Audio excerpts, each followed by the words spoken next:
And welcome back to the Upside Sports Network. My name is Michael. Thank you guys for all tuning in to us here at the Upside. Going to discuss all the things NHL Trade Deadline related. Lots of moves today and over the last few days. The deadline is tomorrow, March 21st. So we'll see how many more moves get made anyway. The trade bait board, depending on which place you look at, most of the top names are already off the board. Mark Giordano goes to the Toronto Maple Leafs. You got Claude Giroud going to the Florida Panthers. Lots of defensemen are already moved. We expect a whole bunch more defensemen being moved tomorrow. As far as goaltenders, Marc-Andre Fleury has been the top name on the market for pretty much the entire season. There's a lot of other names that could move. Braden Holtby has been mentioned. He did just have his first homecoming game with the Washington Capitals today. As far as the team, though, the Dallas Stars did end up winning that game, so Holtby was successful in his return to Washington. So we'll see how the trade deadline ends up going. Now, let's start it off with Mark Giordano and the Toronto Maple Leafs. Now, the Toronto Maple Leafs, uh, they've always been looking for a piece on the back ends to show some leadership for them. They've always had some issues as far as getting the best guy back there. They've had some good offensive defensemen back there, but no true leader back there. And hopefully Mark Giordano will do that for them. The addition of Giordano, they also had to send out Travis Dermott to the Vancouver Canucks to be able to make the money work. We've seen the Maple Leafs make their moves to get better defensively. Offensively, the Florida Panthers made their move, getting Claude Giroud from the Philadelphia Flyers anyway. Other players that could still move, Jacob Chikrin anyway. He is currently injured, though, so he may not move. John Klingberg has been at the top of the trade bait board pretty much the entire season. That's been one of the most interesting names on the board. If you're a Dallas Stars fan, you've pretty much always loved John Klingberg since he's joined the team. Miro Heiskanen is out right now with injury. Mononucleosis, I believe, is the prognosis for Miro Heiskanen. John Klingberg, though, has really stepped up his game, finally scoring some goals for the Dallas Stars. So Dallas would be hard-pressed to trade him, especially as they try to press for a playoff position. Jim Nill is possibly going to be fired if they don't make the playoffs this year. That's why I don't really see John Klingberg moving unless another team just overwhelms them with an offer. John Klingberg at the beginning of the offseason was looking for something similar to Miro Heiskanen, maybe not quite as much. He was looking for about 8 years and $62 million, giving him about 8 per year. That would be very comparable to Miro Heiskanen, but his performance just hasn't been there for most of the season until Heiskanen went down. Then you saw the real value of having an offensive defenseman like John Klingberg. We'll see which team will pony up the price for him, if any team will pony up the price for him. But again, Jim Nill is in that contract year. Tom Ghilardi, the owner of the Dallas Stars, has said openly that he needs to see butts in seats. He needs revenue. The pandemic really did hit the Dallas Stars hard. Even though they made it to the Stanley Cup final, the money just wasn't there for the Stars like it would have been in normal years due to revenue, attendance, those kinds of things. So they're needing to really have a deep playoff run, both to help out the owner, but also to save out Jim Nill's job. Jim Nill has been a great GM, got a great bunch of great players there to Dallas. We'll see if he continues to be the general manager of Dallas after this year if they don't make the playoffs. If they do make the playoffs, he stays. Other names that we've seen on the board, we've already mentioned Braden Holtby.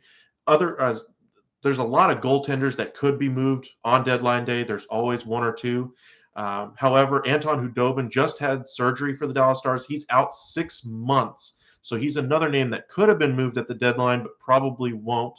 We've heard some rumblings about Alexander Radulov. He's been terrible this year and is on a terrible contract. However, it's in the final year, so maybe Dallas eats some money. The team that was rumored to go after him was the New York Rangers. We'll see if the New York Rangers are still interested after they made their deadline acquisition already in Vetrano.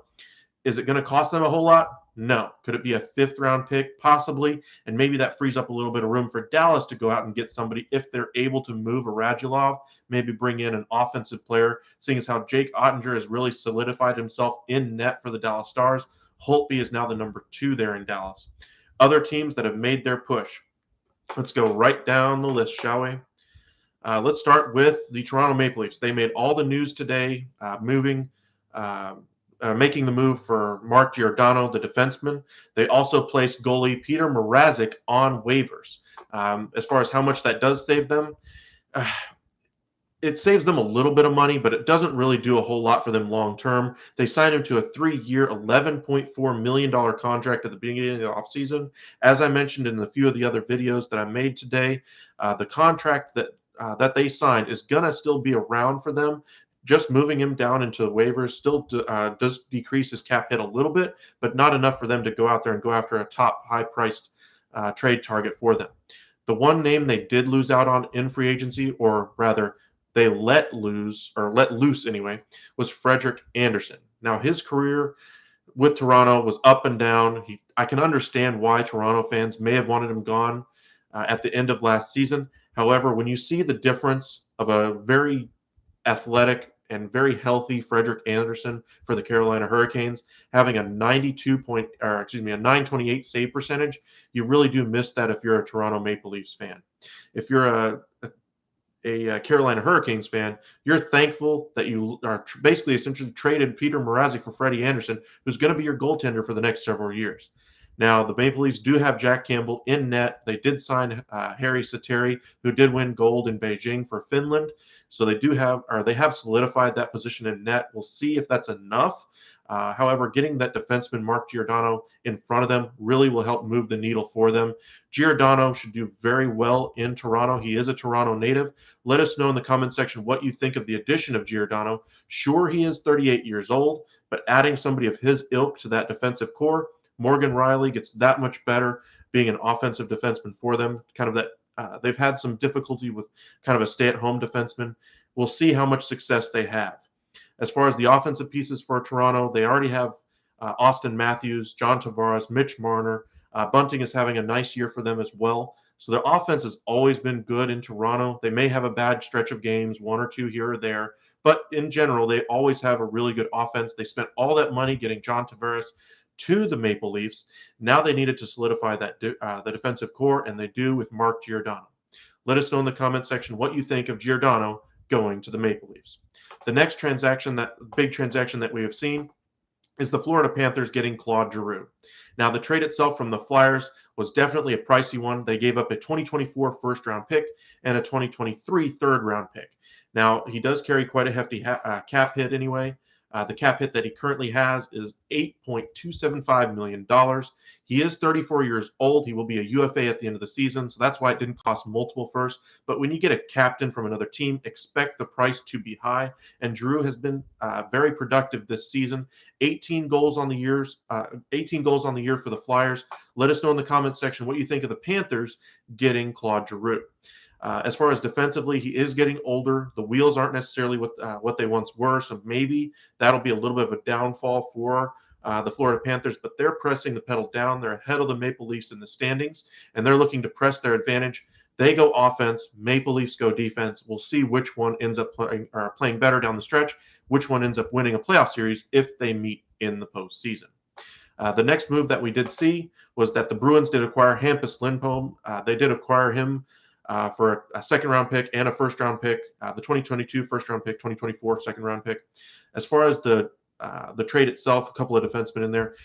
They did also extend his contract today, so the Bruins fans will be happy to know that they're going to have Hampus Lindholm in their sights for a number of years.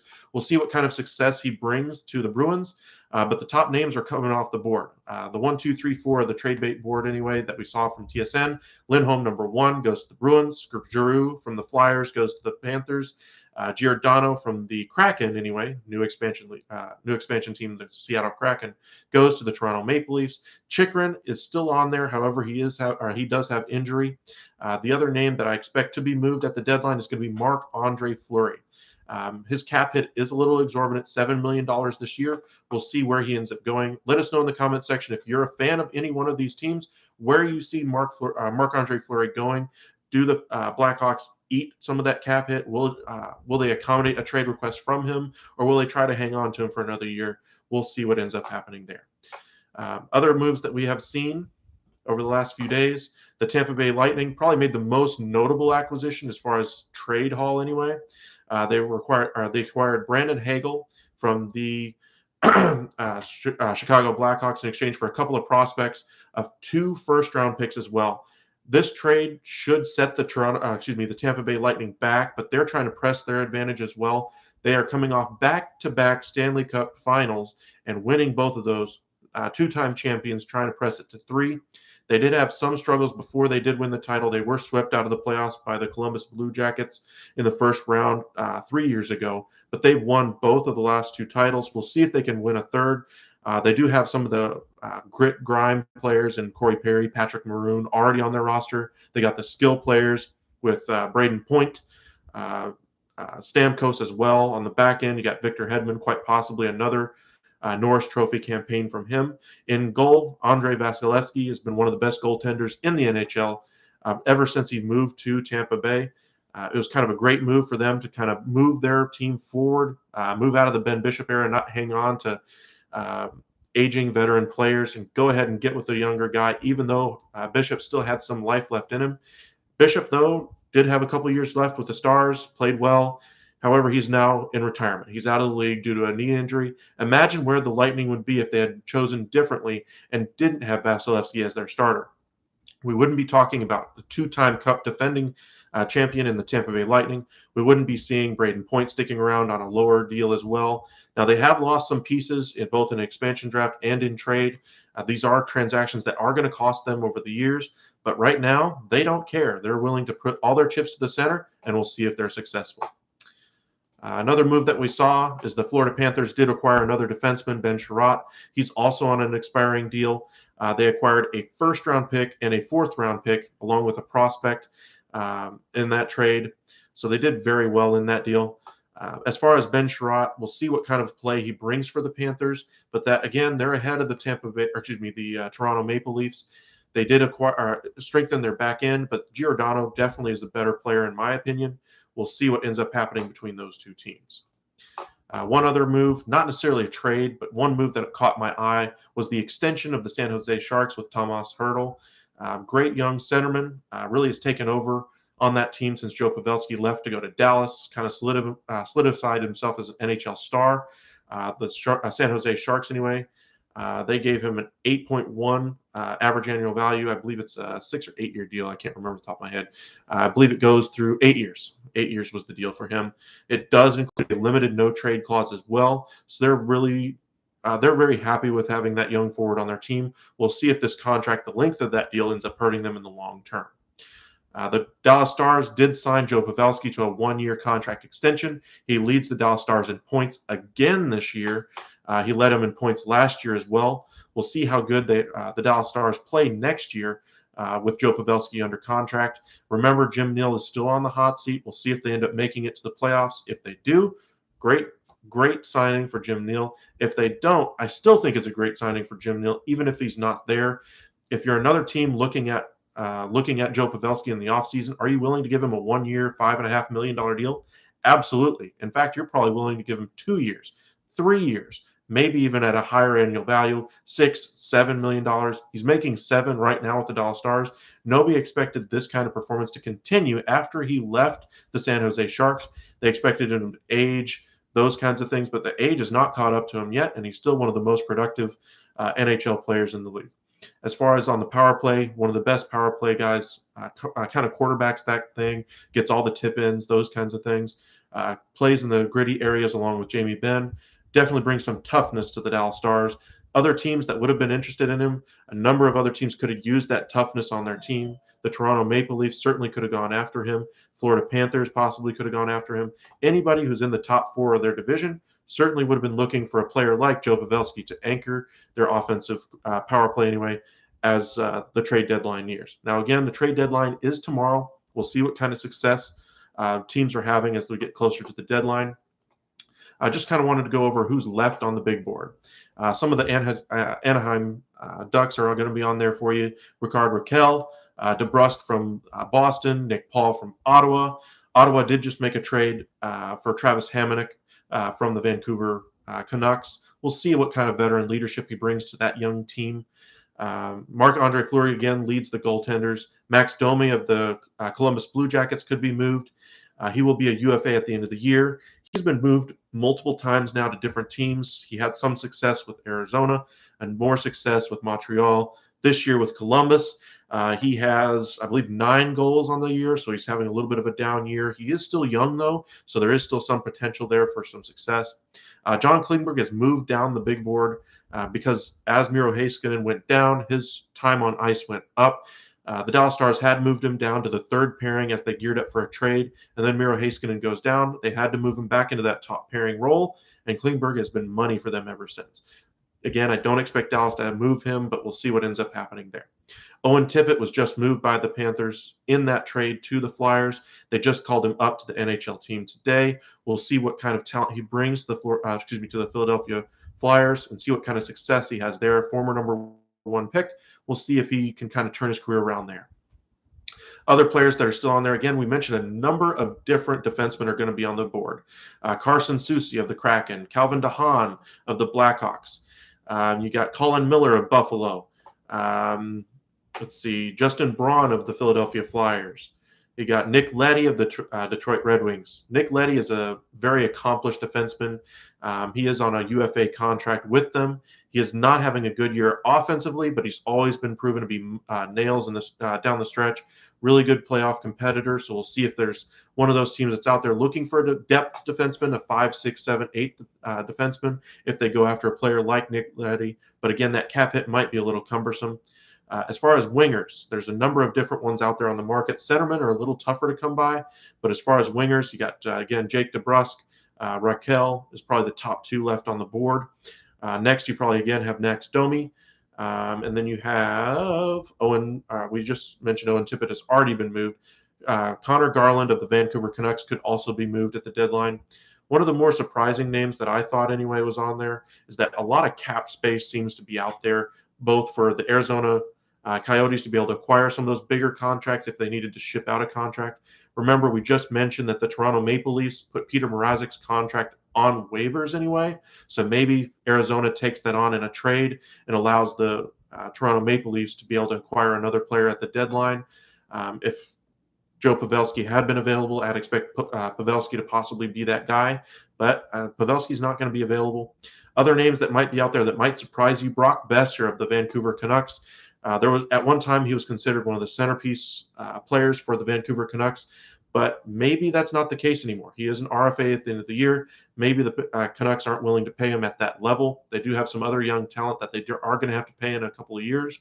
Centermen, like I mentioned, are few and far between on the trade bait board. You have Andrew Kopp is probably one of the top ones. Nick Paul right now is probably the top center iceman that's on the board of the Ottawa Senators. 11 goals on the year, very low cap hit, which means he probably could be moved and get a very nice return for him. As far as any other surprises on here, we have Paul Stasny as well, a name you might recognize, the Winnipeg Jets. Maybe they go after somebody else to try to get younger on that team. They do have a number of different high-priced players that they paid over the years.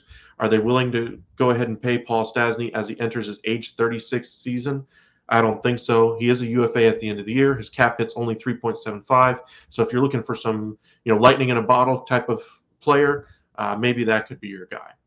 We just mentioned Travis Hamonic was moved. Alexander Radulov we mentioned as well, having a terrible year. But if the Dallas Stars eat some of that contract, maybe they move him for like a 5th-round pick to the Rangers. And when he is on, he does play very well. He's playing 4th-line minutes right now, which is another reason why he's not scoring as much as he used to. He's also had a steep drop-off in production the last couple of years. So maybe a new change of scenery will reinvigorate him for at least the stretch run of the season. Last one I wanted to mention was going to be, again, more depth defensemen. Ian Provorov got a really high AAV at $6.75 million per year, 3 years left on his term. Younger defenseman, so he's not exactly going to be one of those rental players. But if you're looking to solidify your defensive core for 2, 3, 4 years, maybe he's a name you keep your eye on. Same with Jeff Petrie. Montreal has said over and over and over again they're not really willing to move him. We'll see if that holds true for yet another trade deadline. Other players, one last name is going to be Zdeno Chara. He's on a very low contract this year, is a UFA at the end of the year, just hasn't produced any goals, but that's not really why the Islanders brought him in. We'll see if the Islanders hang on to him or if they keep him around for veteran leadership. Let us know in the comment section what you think of all of these different players being available at the trade deadline. Again, just to kind of start at the top, the Toronto Maple Leafs have acquired Mark Giordano.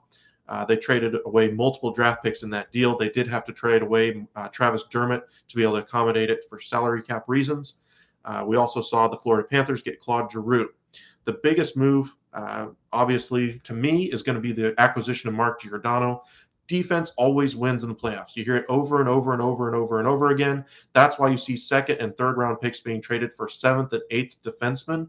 Seventh and eighth defensemen, by the way, do not play in the game, and they're getting traded for second and third round picks. Defense always works at the trade deadline.